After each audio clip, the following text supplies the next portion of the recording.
mula sa 702 DZAS, Agapay ng Sambayanan. Narito na ang programang mag-uugnay sa iyo tungo sa wastong kamalayan sa batas, praktikal na talakayan ng mga alituntunin at balitaktakang may kaugnayan sa mga patakaran ng bayan. Kinilala sa Golden Dove Awards bilang Best Documentary Program. Ito ang Tabas ng Batas!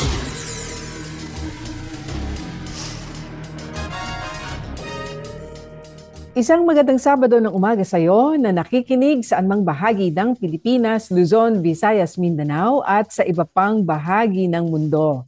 Marhay na aga sa inyo namin nakikinig diyan sa Bicol Region sa pamamagitan ng CARE 104.3 The Way FM. At diyan naman sa Zamboanga City na nakikinig via 1116 DXAS Radio Comunidad Buenos Dias. At magandang umaga rin sa ating mga listeners sa 1062 DXKI, Your Friendly Voice sa Coronadal City. Gayon din sa ating mga kaagapay sa 1197 DXFE Davao. At sa mga naririto naman sa Metro Manila na walang sawang nakatutok sa atin tuwing Sabado ng umaga, happy listening po sa inyo. Kami ang inyong mga kakampi sa batas. Ako po si Attorney Chona Cruz Gonzales. At ako pa rin po si Attorney Jeremiah Belhica at ito po ang inyong programang Tabas ng Batas sa 702 DZAS FEBC Radio TV. Miyembro po tayo ng kapisanan ng mga broadcaster ng Pilipinas, napapakinggan at napapanood din po sa Facebook at YouTube channels ng 702 DZAS FEBC Radio TV. At syempre sa Channel 185 sa Signal TV sa pakikipagtulungan pa rin po ng GC TV. At tayo ay sinasamahan din ng ating cute crew na sina Absidi Ferrer Tabua, Idel Cristiana Ison o Aison, I have to be corrected here, Pilag Tapon, Lourdes Magtunaw, Shekinah Abalon, Shaira Gabordes, ating Protex na sina Benjo Morano, Reggie Villena, Nathaniel Peralta, Jonathan Reyes at RTV na sina Eileen Valdez, Wenmark Balatukan, Angelica Calayag, Bong Chica, Jabez Mancio at mga kasama natin sa Bukawi Transmitter site. At sa puntong namang pong ito ay nais naman ho nating pasalamatan kayo pong mga kaagapay na patuloy po nating mga nakakapartner sa ministeryo po ng FEBC. Sa tulong po ng Panginoon at sa iyo pong support ay 77 years na po nating naibabahagi ang mabuti at tamang balita ng ating pong Panginoong Hesukristo. Sa mga nais naman hong maging kabahagi ng ministeryo po na ito ay maaari ho kayong mag-message sa Facebook page ng 702 DZAS FEBC Radio TV or bisitahin nyo na rin po ang aming pong website sa donatenow.febc.ph. Yan po yung one word, no? donatenow.febc.ph para sa iba pa pong mga detalye. Pero bago ho kami magpatuloy ni Attorney Chona sa ating pong diskusyon, ngayong araw na ito ay pagkaing pangkaisipan po muna tayo.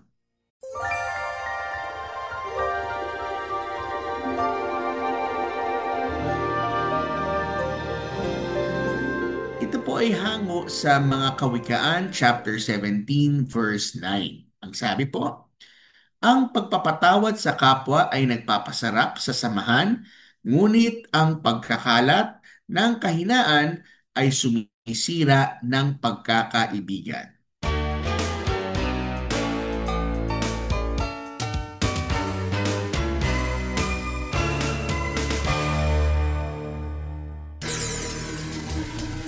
Kayo po ay aming inaanyayahan na makibahagi sa ating diskusyon ngayong umaga. Kaya't kung meron po kayong komento, lalo na legal na katanungan yan, maaari niyo po ipadala sa amin sa ating Facebook page, ang Tabas ng Batas, FEBC.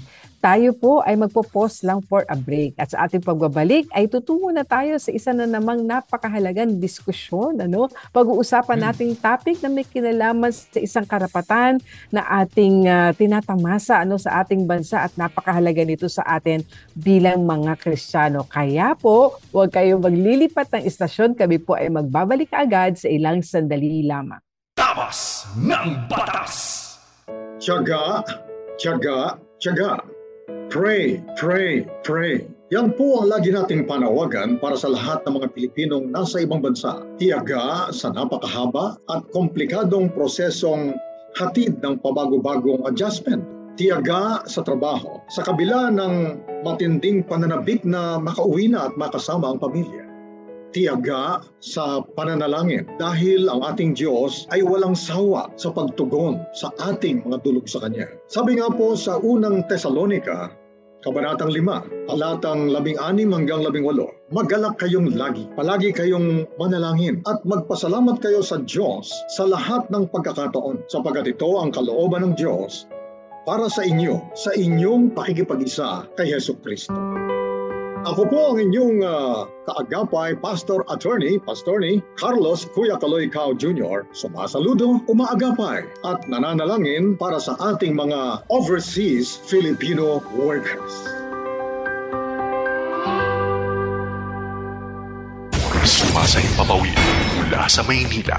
Ito ang Far East Broadcasting Company Philippines. FEBC. Himpilang 702 DZAS. Agapay ng Sambayanan. Tapas ng Batas.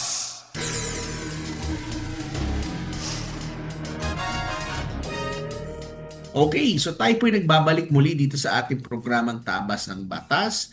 At kami ni Attorney Chona ay pag-uusapan ang isang napakahalagang usapin patungkol sa freedom of religion sa Pilipinas. Ayan.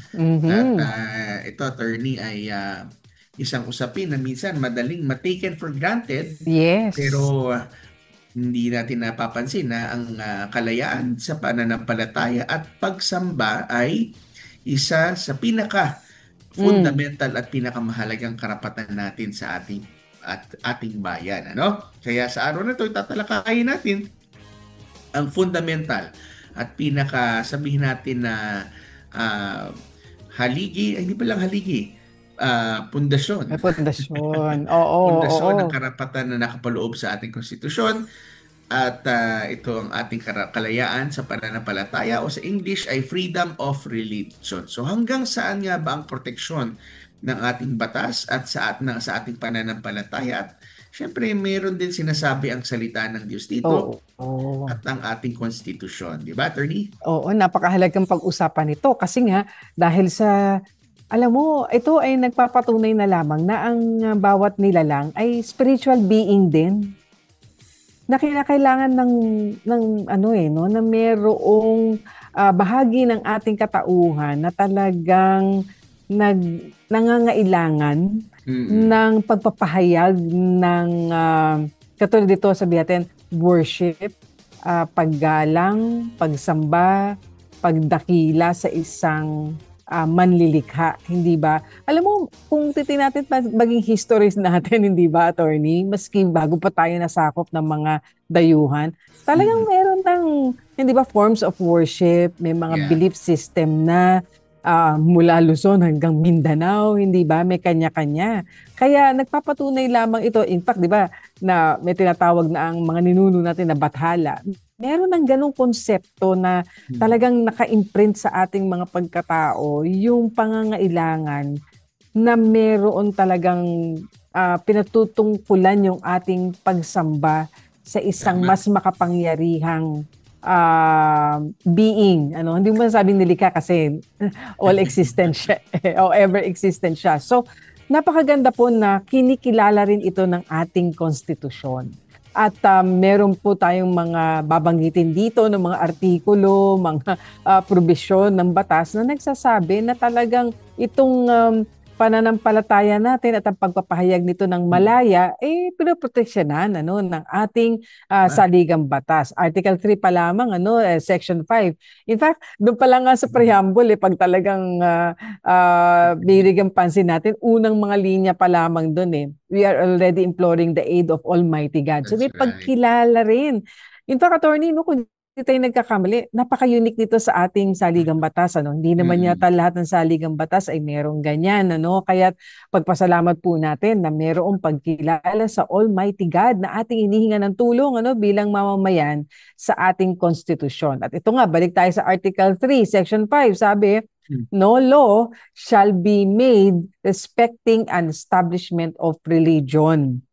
So, pala, dito na yung papasok, attorney, na rin yung mga usapin tungkol sa separation of church and state, hindi ba nandoon tayo sa interpretasyon na non-establishment of religion, of a particular religion, na ito lamang ang gagawin ng Estado na o kikilalanin ng Estado na relihiyon na maaaring i-exercise o gawing relihiyon ng kanyang mga mamamayan. So, nasa saligang batas po yan. No law shall be made respecting an establishment of religion, or, ito naman yung flip side, or prohibiting the free exercise thereof. Mahalaga po yan. Kasi hindi po pwedeng gumawa ng anumang batas na tayo ay lilimitahan, ipagbabawal po yung ating malayang pagpapahayag ng ating pananambahan, pananampalataya sa isang dakilang lumikha, sa isang Diyos. Kung kaya't maliwanag na maliwanag yan. Kasi attorney, kaya natin binibigay ng emphasis to.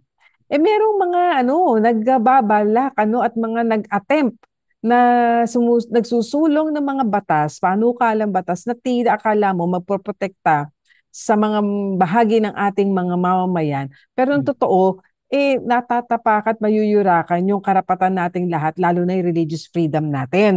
Kaya mahalaga po ito, ha?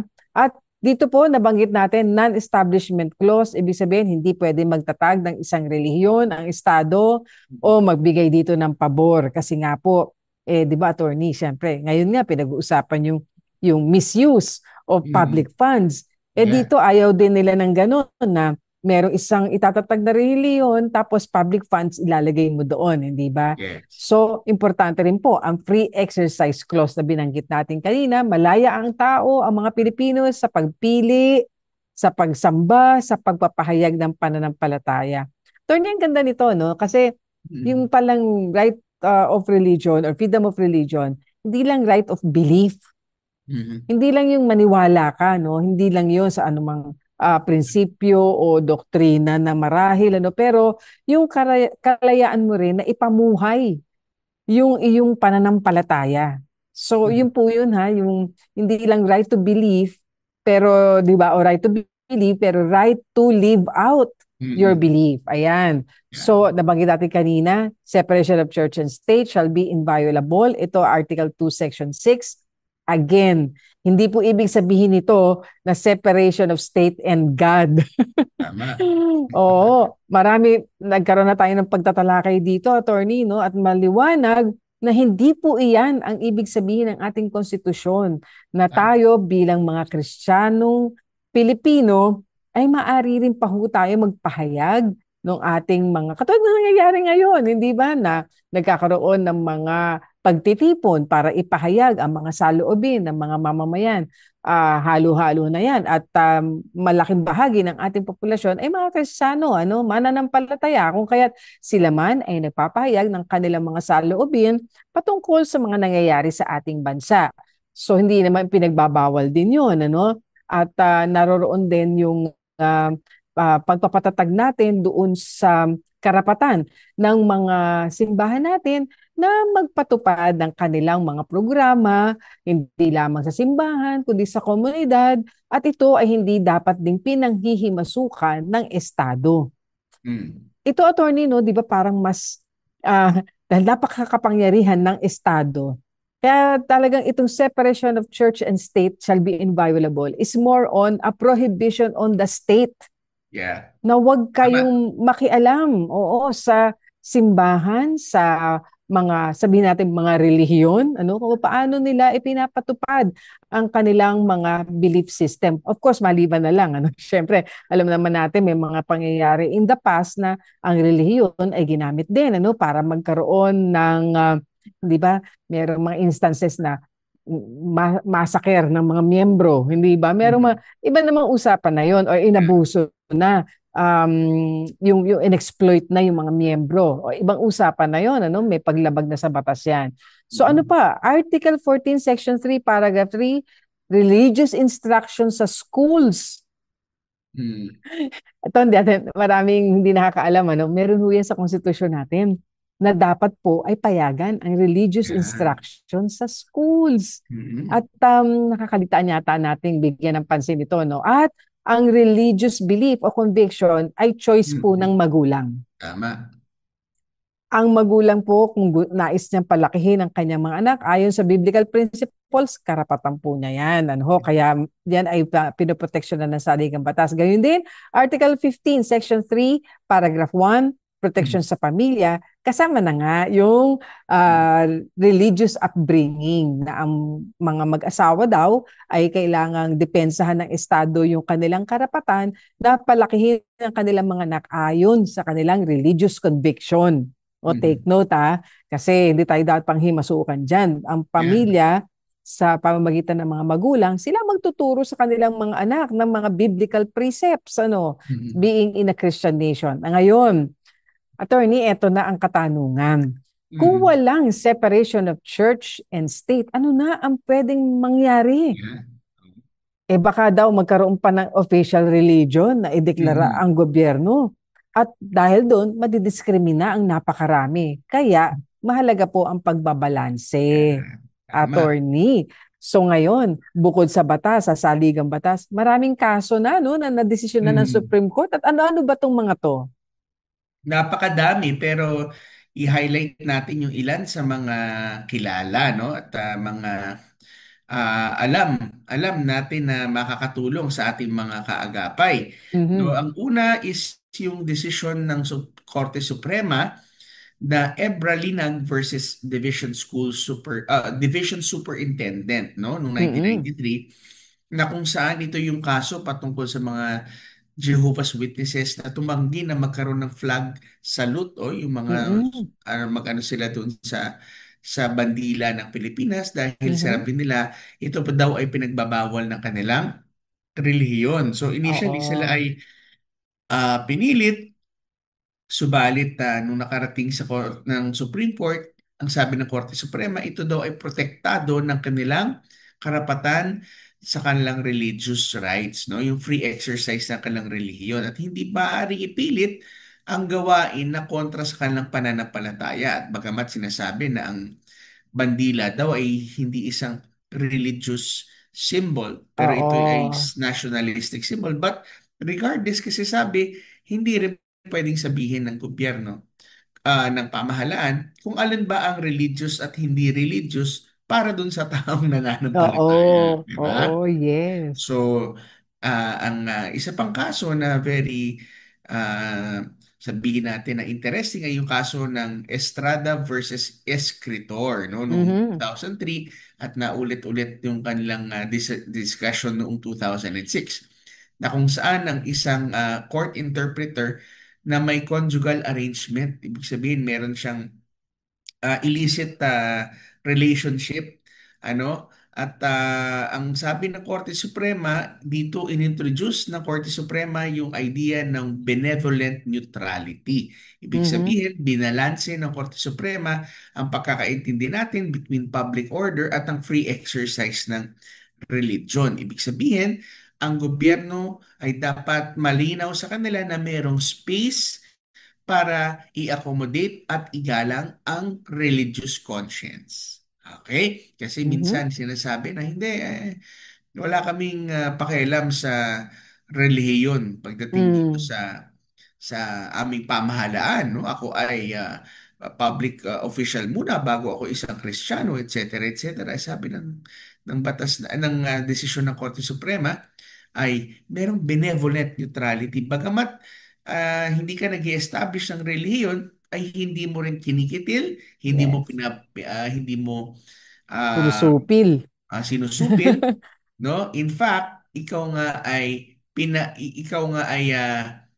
benevolent, ikaw ay pinagbibigyan at hinahayaan mo ito, di ba? At ina-accommodate mo Mhm. ang religious conscience ng mga tao. Ngayon, meron din desisyon sa kaso ng Imbong versus Ochoa. Ito yung controversial na reproductive health law kung Mhm. saan ang Supreme Court ay dapat may exemption para sa religious objections ng health workers. Ibig sabihin, Mm-mm. kung hindi sila naniniwala ay hindi sila pwedeng pilitin at sila ay i-force na gawin ang mga bagay kahit trabaho nila.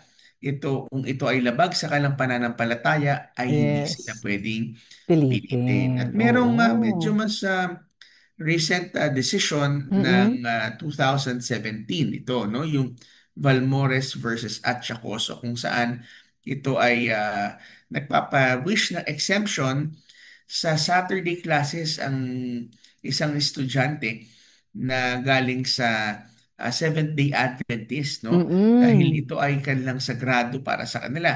Kaya ang issue is pag-deny ng exemption para sa isang individual, kahit sa ibang kanyang mga kasamahan ay tumanggap, no, ng ibang landas. Ibig sabihin, sabi niya, bakit tayo pumayag? Yung ibang mga kasama pumayag, no? Para siyang si Oo. Daniel na hindi, ayoko pong pumayag.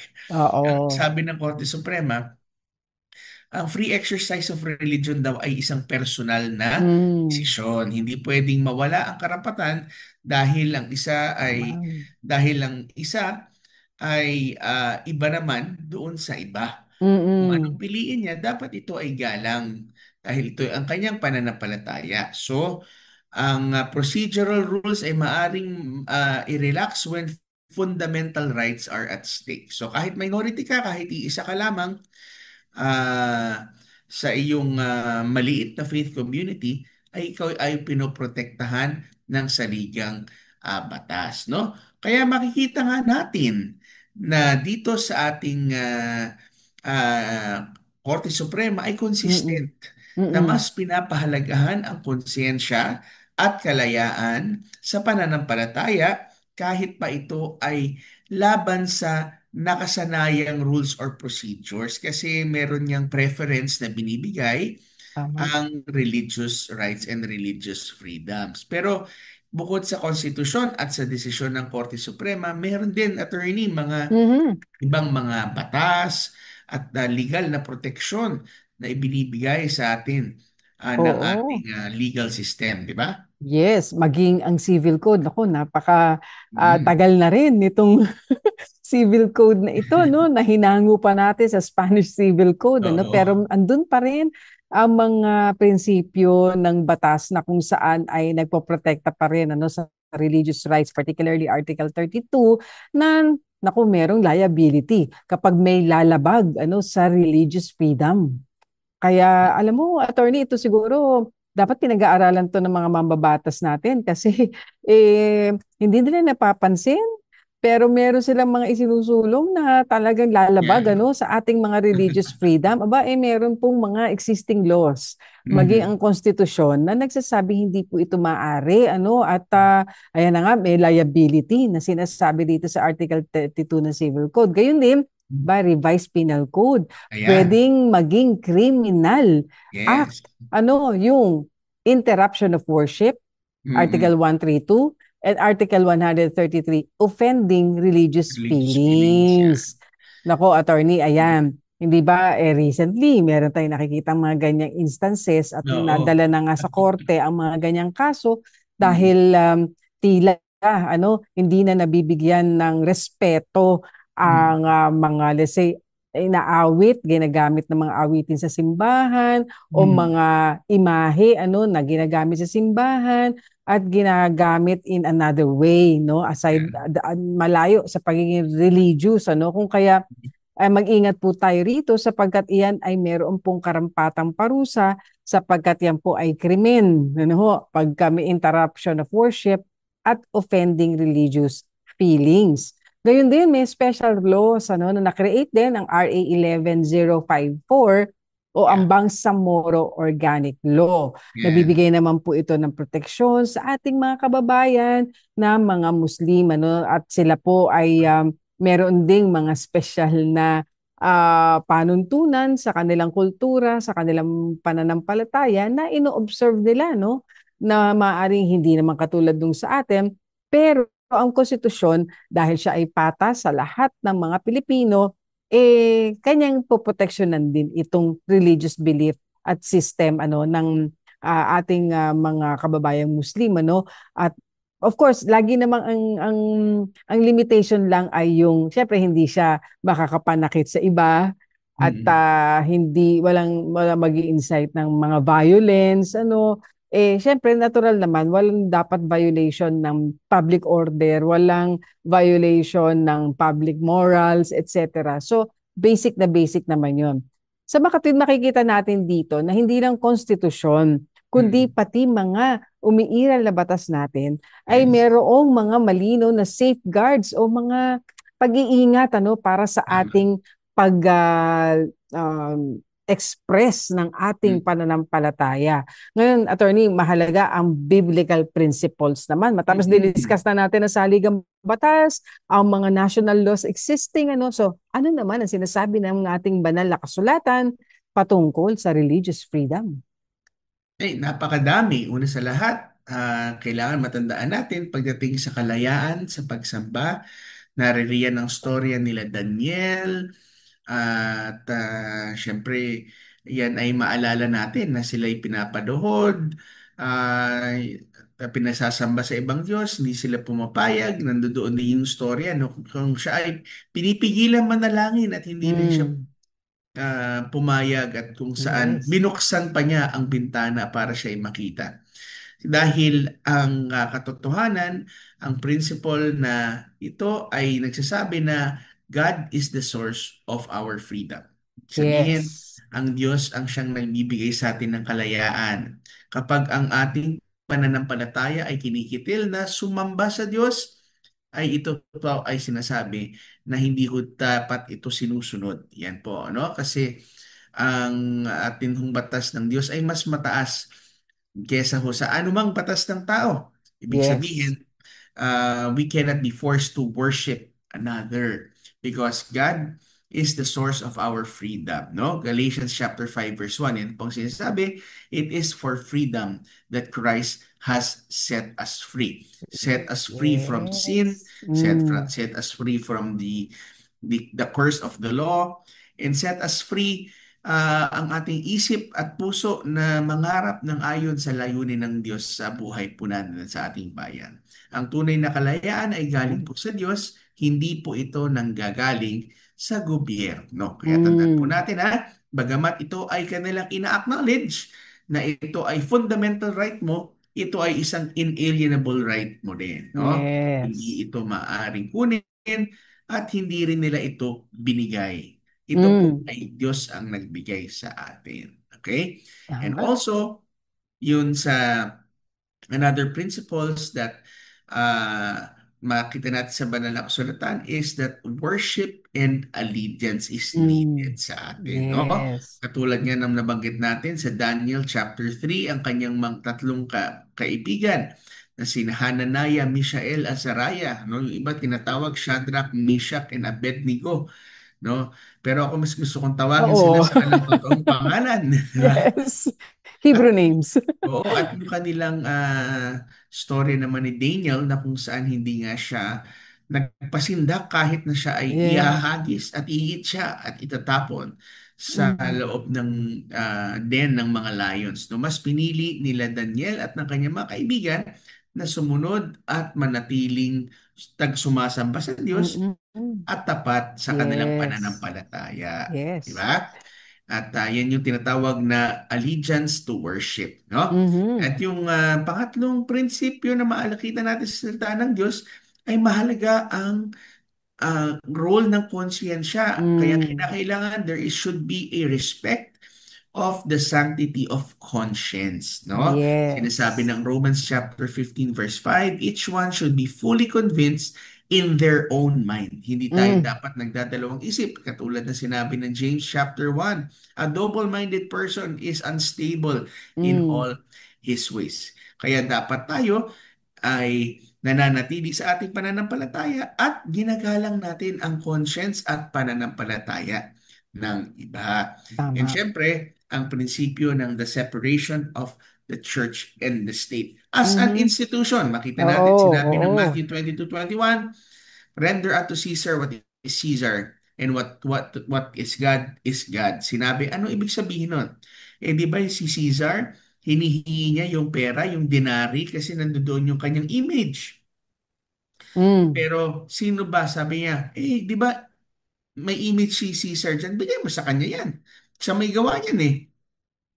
Pero yung may image ko, yun ang Mm. ibigay sa Diyos. Yung may Yes. image ng Diyos. Eh, sino ba may image ng Diyos? Mm. Siyempre, di ba? Tayo, we were created in the image and the And likeness of likeness of God. God. Kaya Yes. ito'y isang statement ng Panginoong Yesus na Mm. bagamat tayo ay we owe our allegiance sa atin pong pamahalaan dito sa lupa, sumusunod tayo, pero we owe our entire life, Mm. mind, emotions, and the will, and the soul, spirit, and the body natin sa Panginoon. So, tandaan Amen. natin yan, ano?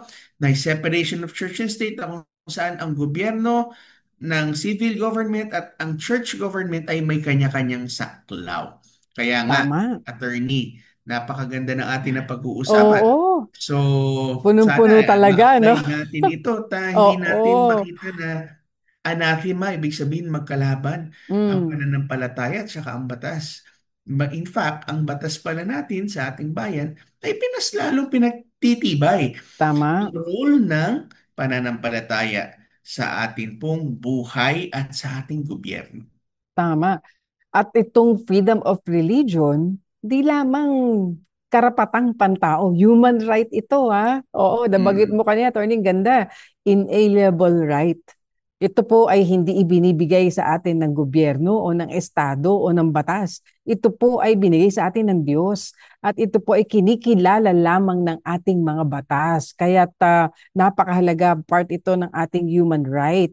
At yung pagkilala natin sa Diyos na mas mataas, higit na mas mataas kaysa sa estado, sa mga institusyon na naitatag. Ano po. Kaya pinoproteksyonan natin ang ating kalayaan sa pananampalataya, pinoproteksyonan din ng mga batas natin, kinikilala ng ating saligang batas, at pinoproteksyonan din natin ang puso ng ating lipunan. Ano, kaya napakahalaga po nito. Naku, hindi po nating pwedeng ito ay pabayaan na lamang at hayaan na tayo ay masikil doon sa ating kalayaan ng pananambahan. Ngayon, attorney, ano naman ang ating encouragement for civic responsibility?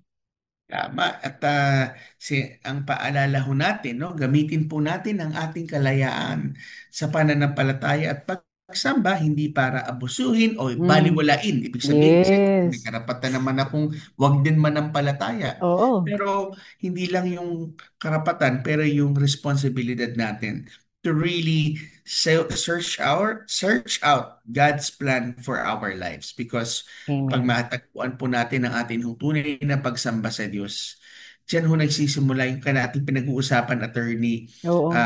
bago tayo nagsimula kanina, no? Yung worldview na binibigay ng Mm. Diyos sa atin.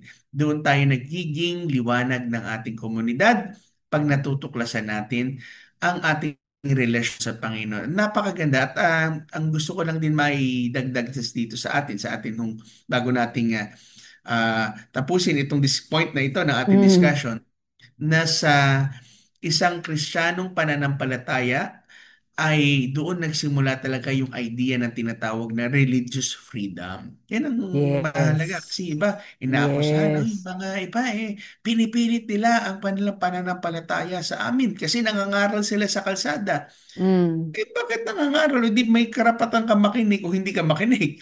Pero Tama. ang sinasabi nga diyan sa in the Christian faith lang ninyo makikita na ang pananampalataya is tinatawag na voluntary, Mm. hindi ito sa pilitan. Ano? Yes.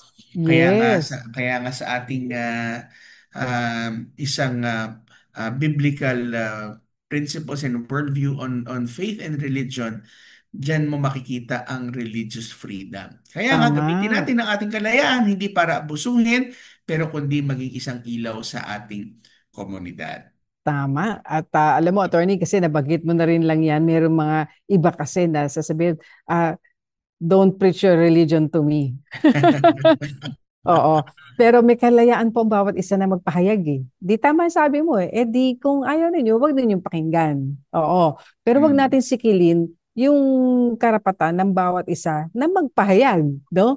Ng pananampalataya sa Panginoon o doon sa iba naman, hindi pananampalataya sa Panginoon, pero magkarespetuhan ho tayo ng ating mga Mm. karapatan patungkol sa ating kalayaang ipahayag yung ating mga religious beliefs and convictions. In fact, may kalayaan din silang sumalungat, di ba? Oo, Kahit yes. ito nga, nakita natin itong mga nakaraang linggo, yung istorya ni Charlie Kirk na Mm, nakakalungkot, no? Isang Kristiyano na ina-apply ang very kanyang bold. Mm-mm. religious, ang Mm, kanyang convictions sa yes. public policy. Very, sabihin natin, coherent ang kanyang presentation, ang kanyang ideas, pero malaya niyang Mm-mm. Yes. pinapaalam. At kaso lang nga, ayan nga, no, medyo may ibang mga tao na hindi pala talaga tolerant Mm-mm. sa mga Mm-mm. pananaw. Kaya nga tayo, dito sa ating bayan, pagtanggol po natin ang kalayaan ng Yes. bawat isa na manampalataya at ipahayag ang kanilang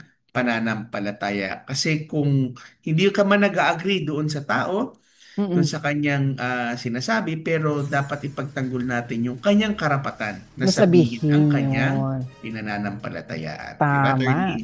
Tama, agree. Kaya nga po, dito ay pansamantala muna nating isasara yung ating diskusyon patungkol sa napakahalagang topic po, ang religious freedom, Hmm. attorney. At ano ang aabangan sa susunod nating segment?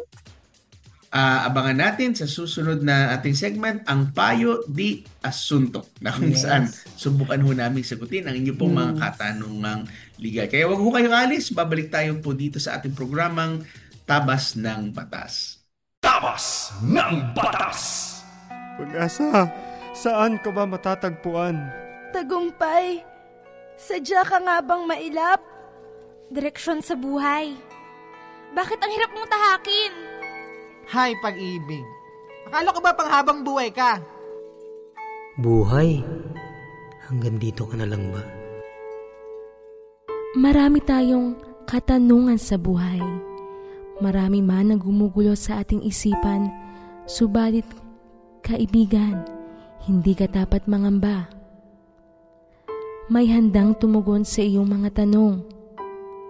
May karamay ka, si Jesus. Nagmamahal siyang tunay at kay tagal nang kumakatok sa iyong puso. Pagpapasya mo lamang ang kanyang hinihintay. Sumasayang papawid mula sa Maynila. Ito ang Far East Broadcasting Company Philippines. FEBC Himpilang 702 DZAS. Agapay ng Sambayanan. Mga kasong bibigyang pansin at mga katanungang sasagutin, yan ang tututukan at gagabayan ng Payo de Asunto.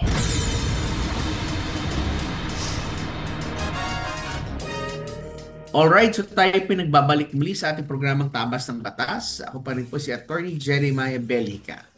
At ako naman po si Attorney Chona Cruz Gonzalez at pakinggan natin ang unang katanungan mula sa ating listener. Saan po ba pwedeng mag-complaint about sa case? Ang tagal na po kasi ng kaso, wala pa ring desisyon. Kasi nanalo naman na po ako. Kaso umapila daw po yung accused. Kasong extortion at hindi makuha-kuha ang pot money kasi di pa daw tapos ang kaso. Pag tinanong naman ng fiscal, ituturo ka sa judge. Pag tinanong naman ng judge, ituturo ka naman sa fiscal. Nagpapasahan-pasahan na po sila. Salamat po.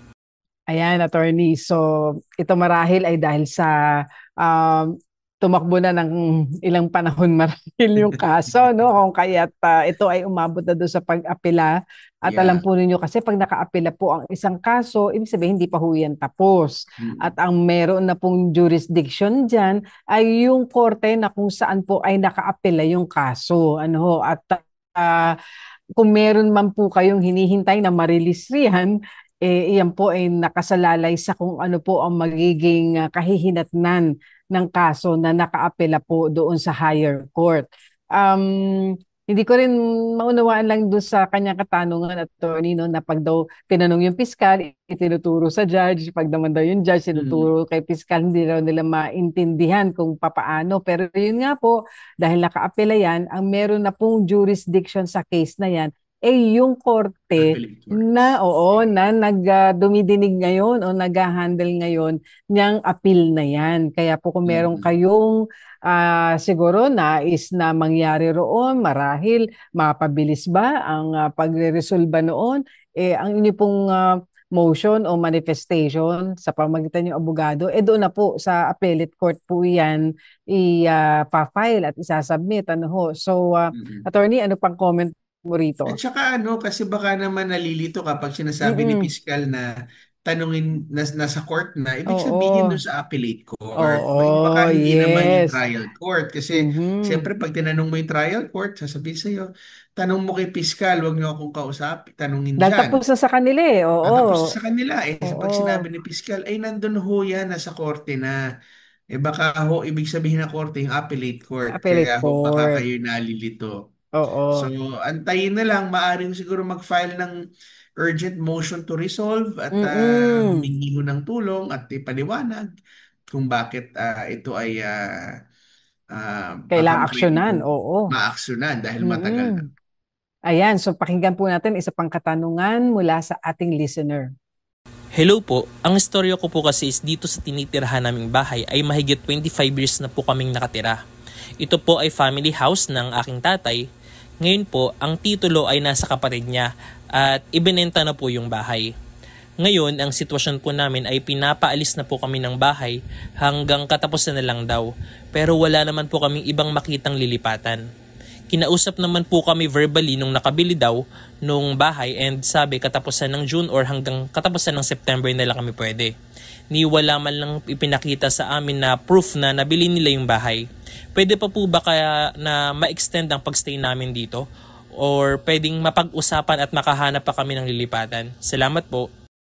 Ayan, attorney. So, may mga lilinawin din tayo, no? Ganun pa man, ay ayon sa kanyang pagkakalahad sa atin, 25 years na silang nakatira roon at family house ng kanyang tatay. Pero ang titulo ng property, nandoon sa kapatid ng kanyang tatay.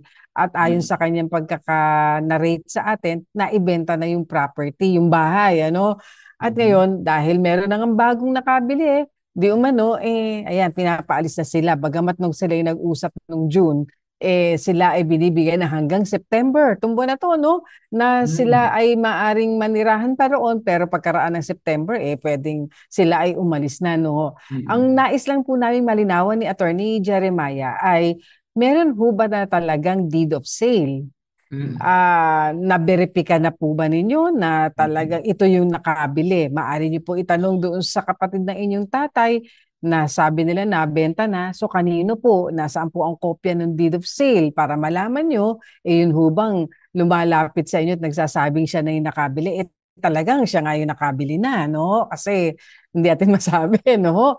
Dapat malinaw. Kung talagang siya yung nakabili na, siya na yung may-ari ngayon, siya po yung maaari niyong kausapin para bigyan pa kayo ng palugit na makapag-stay pa dyan sa lugar na yan habang naghahanap po kayo ng malilipatan.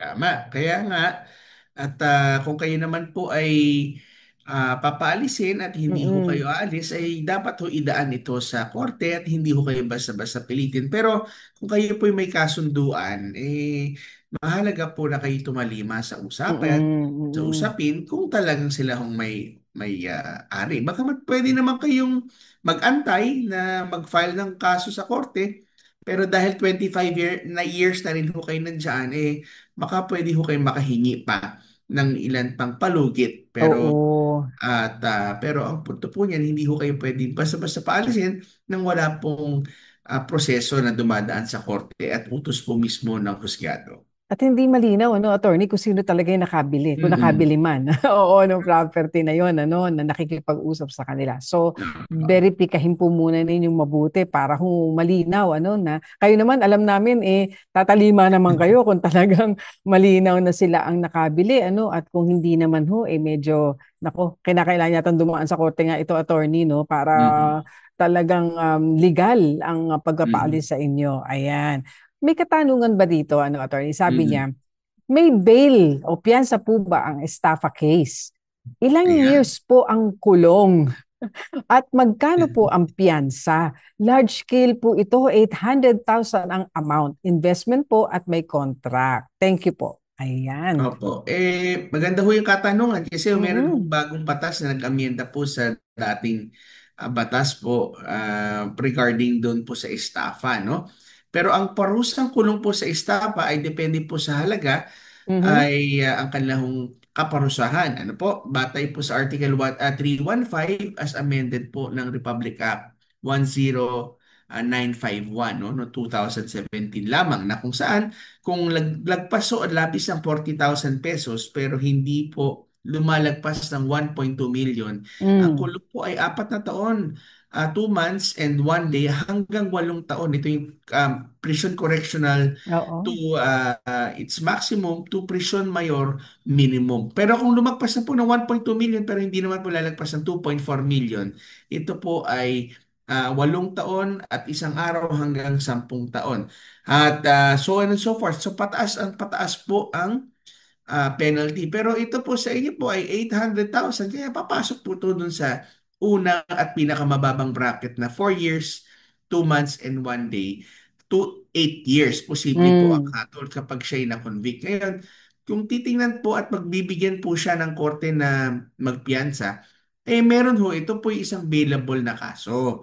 Pero ito po tinitingnan ng korte kung ano po gaano kalaki po ang piyansa. Ang halaga po na to ay, ang mga ito ay tinitingnan po nila kung magkano ang pera na pinagkakautang o kinuha, yung flight risk po ba o meron po bang posibilidad na tumakas, yung criminal history, no? Ito po ba yung paulit-ulit niyang ginagawa o kung malakas po ba yung ebidensya laban po dun sa akusado. Kasi kung ito po ay malakas ang ebidensya laban sa kanya, ay mas mataas po ang posibilidad na siya po ay tumakbo. Ano po? So karaniwan po based on experience, minsan nasa 100,000, 200,000, depende po sa appreciation po ng korte. Yan po, no? So yan na lamang, attorney. Oo. Actually, meron pa tayong isa na bigyan daan lang natin. Mabilis. Sabi niya, namatay po yung tatay namin. Wala siyang naiwan na sulat o testamento. So, ito yung tinatawag natin intestate succession, kasi walang will and testament. 4 kami magkakapatid. Ang problema po, gustong ibenta ng isa naming kapatid ang parte ng lupa kahit hindi kami pumapayag. Pwede po ba niyang gawin yun kahit hindi pa kami nagkakasundo?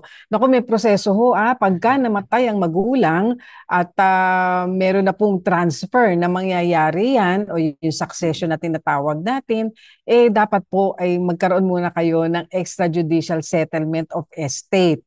Mahalaga po yan, dahil wala nga naiwanang will and testament, intestate succession ang mag-ooperate po na batas dito sa sitwasyong ito. Paano po yun? Yun nga ho, gagawa po ng extrajudicial settlement of estate na dokumento, nakasaad ano po yung mga naiwang ari-arian ng inyong mga magulang, at hindi nyo nabanggit, buhay pa po ba yung nanay ninyo? Kasi kung buhay pa yung nanay ninyo, may bahagi po siya dahil heir din siya, at kanya rin po yung kanyang conjugal share, nakalahati. At kayong magkakapatid na 4, kayo po ay mga compulsory heirs din. So may proseso pa po para ho iyan ay maisalin muna sa mga tagapagmana. At pag naisalin na sa mga tagapagmana, ay doon pa lamang ko kayo maaring magkaroon ng pagbebenta sa ibang tao. Depende po sa mapag-uusapan. Ano ba yung bahagi ng ari-arian na mapupunta sa bawat isang tagapagmana. Kaya may proseso pa po. Hindi po basta-basta na bibenta na niya kaagad nang hindi pa po na isa-settle yung estate ng tatay po ninyo. Tsaka attorney, mahalaga natin na sabihin na ang pagbebenta ng isang co-owner ng property no pwede naman niyang ibenta yung kanyang interest, Share. Oo, loan share, no? Pero oo. hindi niya pwedeng ibenta Yung kahit hindi pa kabuuan. ito divided, no? Pero may yung share lang niya, maaari niyang ibenta pero undivided share. So Mm-mm. pwede niyang gawin yun. Subalit, meron tinatawag kasi na redemption rights among co-owners. Ibig sabihin, Mm-mm. meron kayong karapatan na hingin na kayo muna ang bumili doon sa Mm-mm. presyo at halagang kanyang inaalok sa iba. Pero Yes. kailangan gawin niyo po ito sa loob ng 30 days mula na kayo po ay nabigyan ho ng notice na ito po ay inyo pong na kanya pong gusto itong ibenta. Tsaka attorney, ang hirap din noon, bebenta niya yung kanyang share, pero hindi pa malinaw ano yung part Oo. na ibinebenta, no? So, ano Kasi nga, lang. hindi pa na-settle nga yung kanilang estate ng kanilang father. So, ayan po, nabagit na po namin yung proseso, nawa po nagkaroon ng linaw, ano ho, doon sa inyong katanungan. So, attorney, yan na lamang ang ating matatalakay na katanungan dito sa ating Payo de Asunto segment. At kung hindi po ninyo napakinggan ng buo ang naging kasagutan, pwede niyo pong balikan ang ating Facebook page, ang 702 DZAS-FEBC Radio o ang Tabas ng Batas FEBC. At kung hindi po namin nasagot ang inyong mga katanungang legal, ay abangan nyo na lamang po ito sa mga susunod na Sabado. Sa mga may legal concerns, may message lamang po kayo sa amin pong Facebook page. Pwede rin po kayo magpadala ng audio or videos po ninyo. At ngayon ay dadako na po tayo sa atin pong prayer time.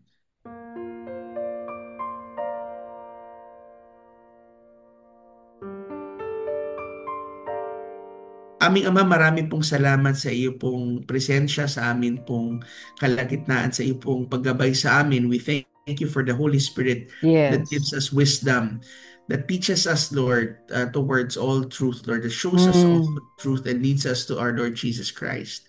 Ngayon, Panginoon, dinadalangin namin ang bawat isa na dumaraan sa anumang mga pagsubok, anumang Panginoon na mga kabigatan sa kanilang buhay. Lord, we pray na ikaw, Panginoon, ang siyang maging sandigan po nila at lakas. Dalangin namin na ikaw, Lord, ang magbigay ng kaliwanagan sa amin pong lahat ng pinagdadaanan, mga areas, Panginoon, ng aming buhay, Panginoon, na nais mong isuko namin, Panginoon, pa sa inyo, na hindi ho namin nakikita minsan, Panginoon, na meron ka pa palang gustong gawin, Panginoon, certain aspects of our life. Lord, we also pray sa amin pong bayan, Panginoon. Ikaw, Lord, ang magpaala sa aming bayan, at gayon din sa lahat ng aming mga kaagapay na nakikinig, Panginoon, sa oras na ito. Yes, Lord. Sa iyo po, Panginoon, namin ibinabalik ang lahat ng kapurihan at pasasalamat sa matamis sa pangalan ng aming Panginoong Hesus. Amen at amen. Amen.